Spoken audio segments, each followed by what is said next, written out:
करदम वीरमापन्नो यज्ञयज्ञनिर्दारणम्। ऋषियों, समय आने पर देवहूति के गर्भ से भगवान कपिल प्रकट हुए। मानो जैसे लकड़ी से अग्नि प्रकट होते हैं, तो बोलो कपिल भगवान की। कपिल भगवान प्रकट हो गए। इतना दिव्य तेज में था।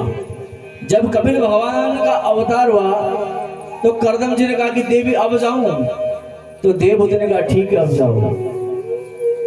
अब देवहूति जो है अपने पुत्र के साथ उसी बिंदु सरोवर नदी के तट पर रहने लगे। अब काफी समय व्यतीत हो गया। एक दिन देवहूति एकांत में बैठकर विचार करती है। अब ध्यान से सुनना, जरा मन को रोकने वाली कथा है कि मन को कैसे व्यवस्थित किया जाए। तो एक दिन देवहूति एक कोने पे बैठी होती है, विचार करती है। क्या विचार करती है कि जीभ को स्वाद दिया,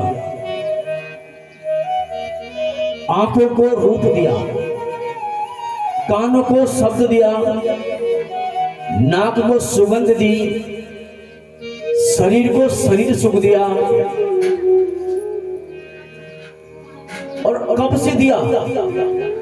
जब से वो संभाला, लेकिन अभी तक तृप्त नहीं हुई।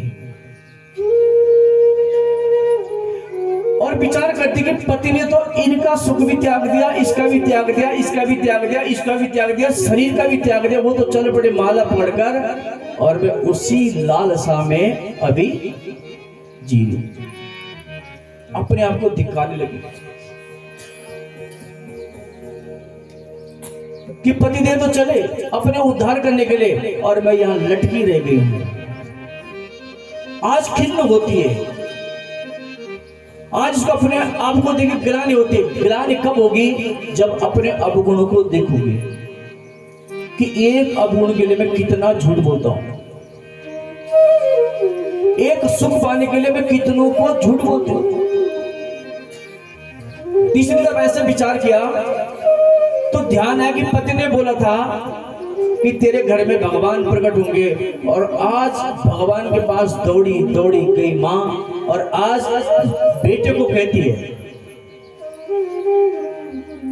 क्या बोलती है कि तां त्वागताहं शरणं शरण्यं स्ववृत्ति संसार तरु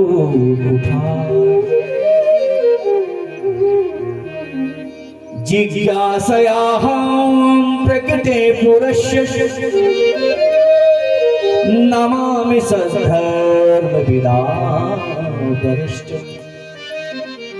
हाँ बेटा, अनुमति हो तो कुछ बोलूं? बेटा बोलता मां बोलो। कहा बेटा ये संसार जो है बहुत बेकार है। कहा मनुष्य सुख की लालसा में जो है अपने आप को झोंक देता है, अपना पूरा शरीर, अपना पूरी आयु नष्ट कर देता है, लेकिन उसको वो सुख प्राप्त नहीं होता।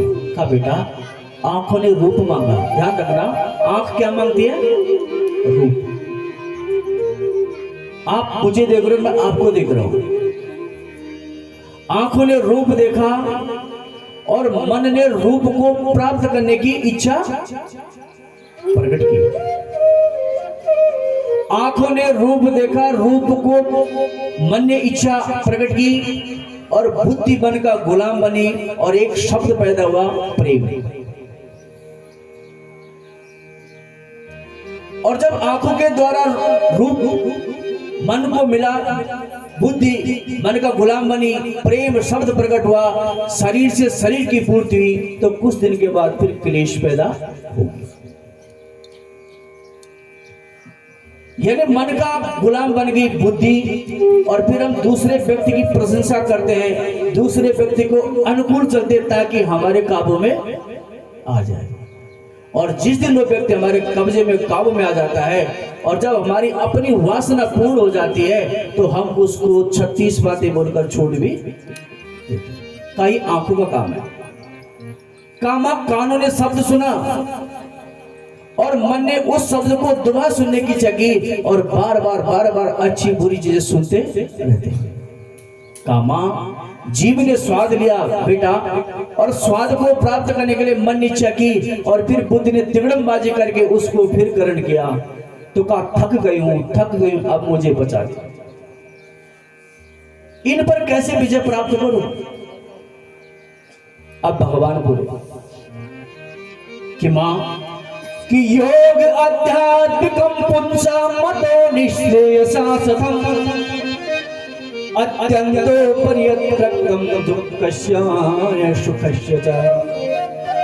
कि मां का मेरा निश्चय है कि आध्यात्मिक योग के बिना मनुष्य अपना कल्याण नहीं कर सकता है। का मां मनुष्य का बंधन और मोक्ष, दो चीज हमारे पास, बंधन और मोक्ष। का बंधन और मोक्ष का कारण ये मन है।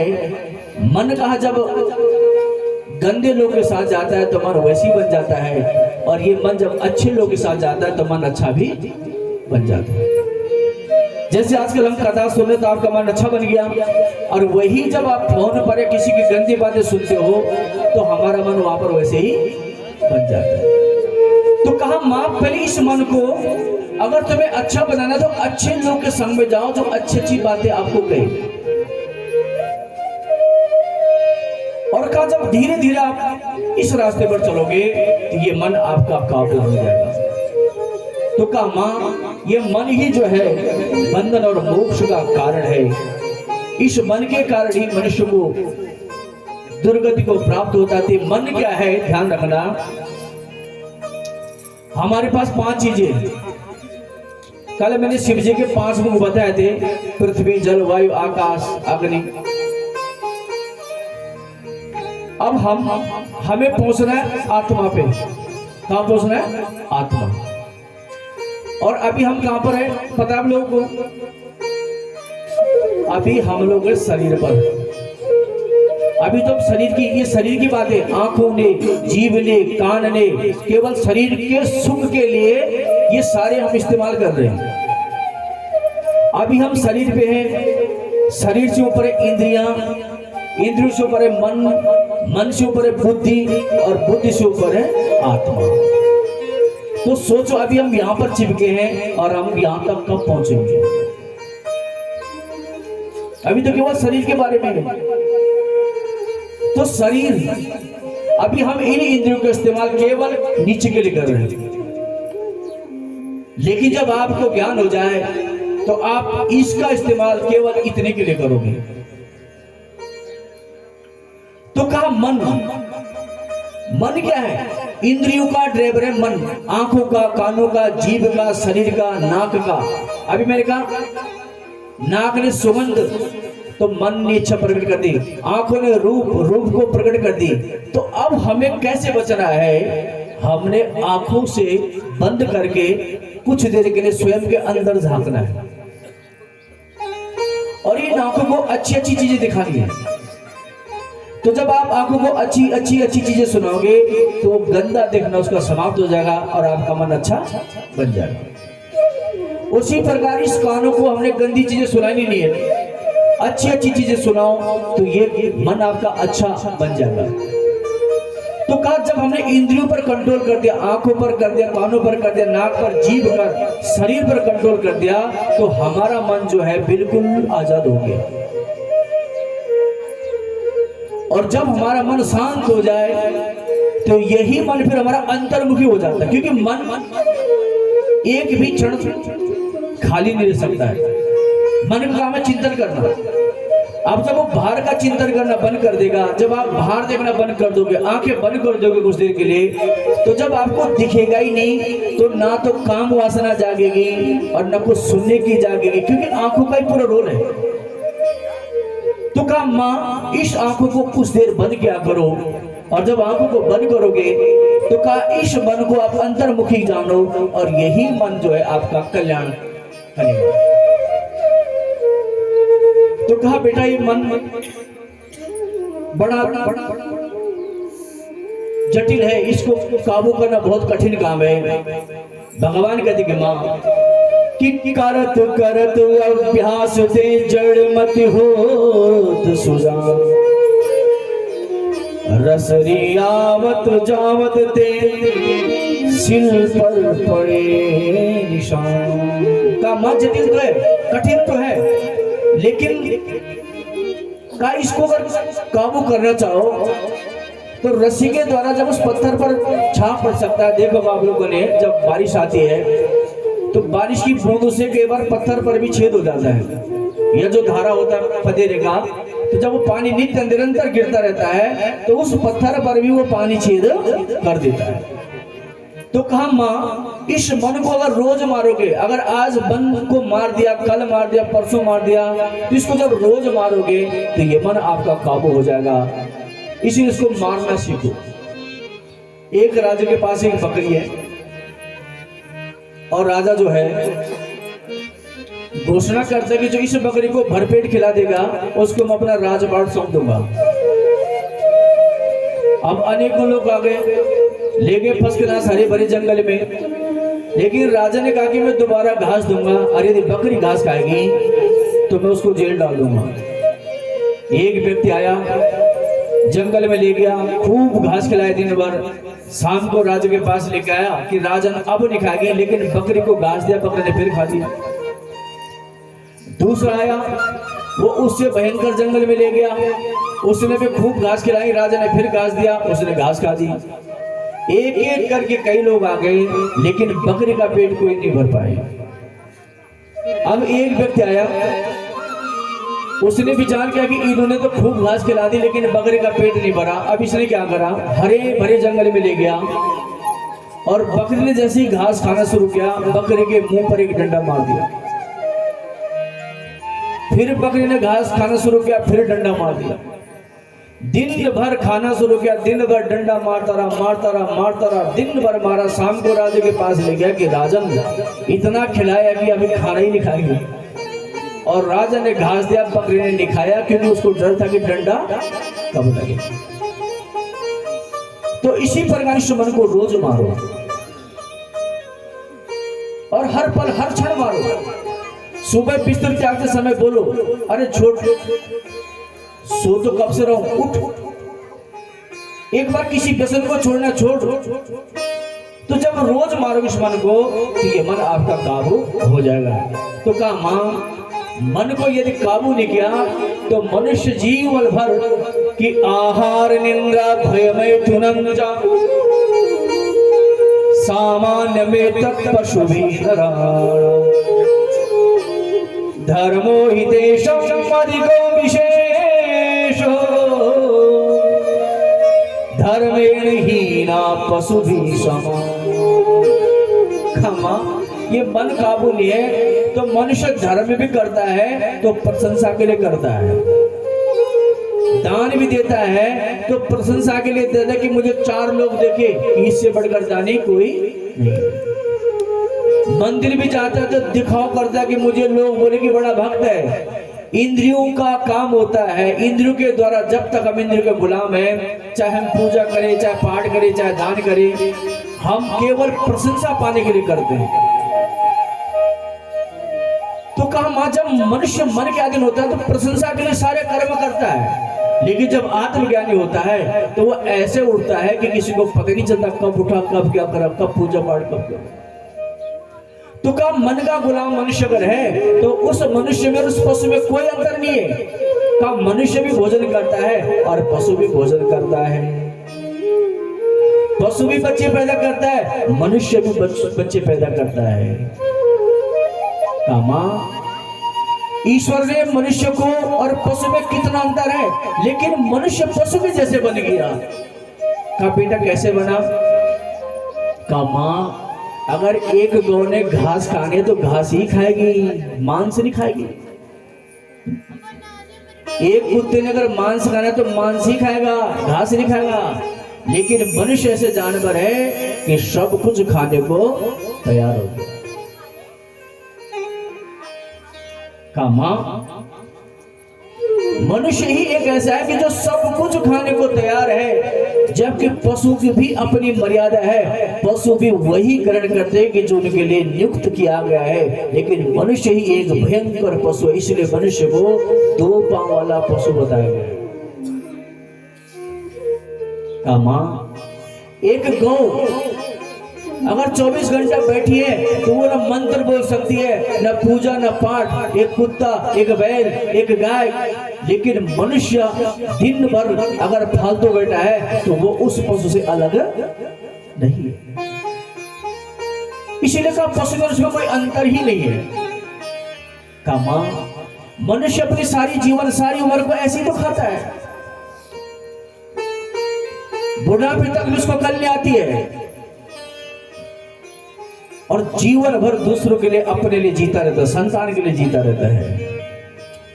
उसको काल की गति पता ही नहीं कि कब काल उठा ले। अभी बुजुर्ग को देखता है उसका नंबर है, लेकिन स्वयं का नंबर कब आ जाए मां उसको पता ही नहीं, इकट्ठा करता रहता है। कामा जब बुढ़ापा मनुष्य को घेरता है वो विचार करता है जवानी में कि जब बुढ़ापा आएगा तब कथा सुनूंगा, तब अपने इंद्रियों पर संयम करूंगा। लेकिन मां बुढ़ापा अपने आप में रोग है। बुढ़ापा तो रोग है कि मां बुढ़ापे में न सोचने की शक्ति, न बैठने की शक्ति, न बोलने की, न समझने की, और जिस संतान को पैदा किया उसके आगे बैठने की शक्ति भी नहीं रहेगी। इसलिए मां जाओ का मां कि धनानि भूमो पशवाश्च गोष्ठे नारी गृहे द्वारि जना संसारे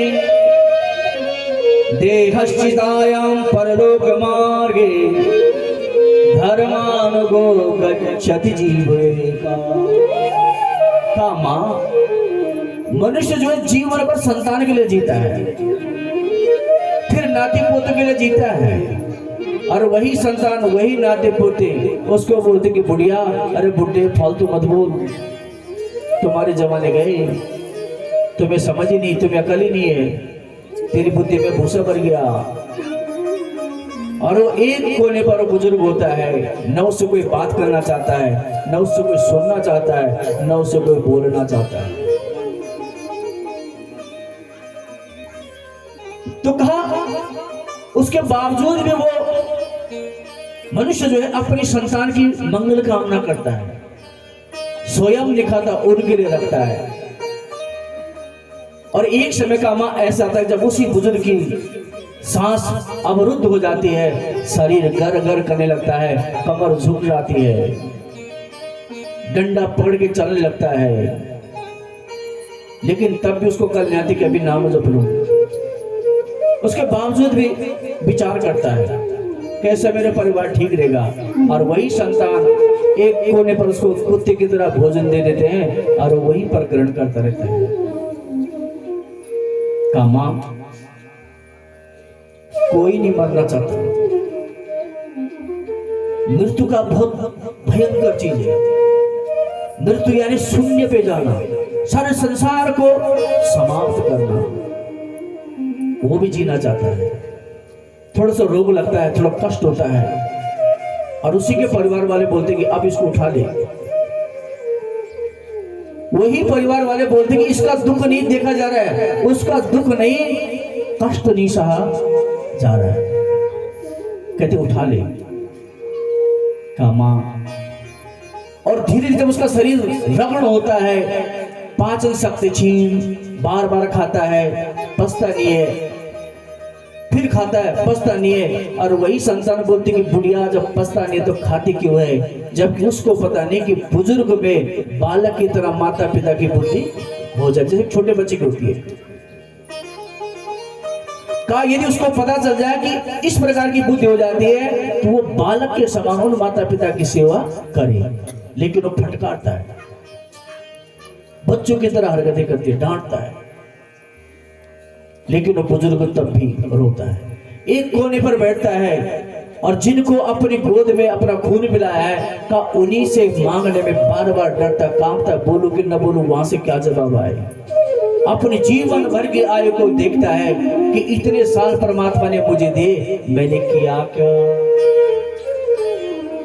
कमा, खूब कमा ले सोना चांदी और मोती, पर समझ लेना कफन में जेब नहीं हो। देखता हो बुजुर्ग, इतना कमा रखा, इतना बड़ा साम्राज्य, 1 मकान 2 मकान 3 मकान, लेकिन कहा मां इतना समझ लेना कफन में जेब, खाली हाथ आए और खाली गए। इसलिए कहा मां होश में आओ, जागो, अपना कल्याण करो, स्वयं का कल्याण करो, कोई दूसरा किसी का कल्याण नहीं करता। ध्यान रखना, भोजन और भजन स्वयं करना पड़ता है। भोजन अगर आप करोगे तो आपका पेट भरेगा, भजन आप करोगे तो आपको मिलेगा। इस गलत फहमी को छोड़ देना कि एक ने कर दिया सबको मिल गया। कामा कि बहुत गई तोड़ा रही नारायण अब चेत, काल चिड़ैया चुग रही निज दिन आयु खेत। हम तो रोज मर रहे, जन्मदिन मना रहे, पार्टी मना रहे, खुशी हो रही कि हम बढ़ रहे हैं। अरे भाई बढ़ नहीं रहो, घट रहे हैं हम तो मर रहे हैं।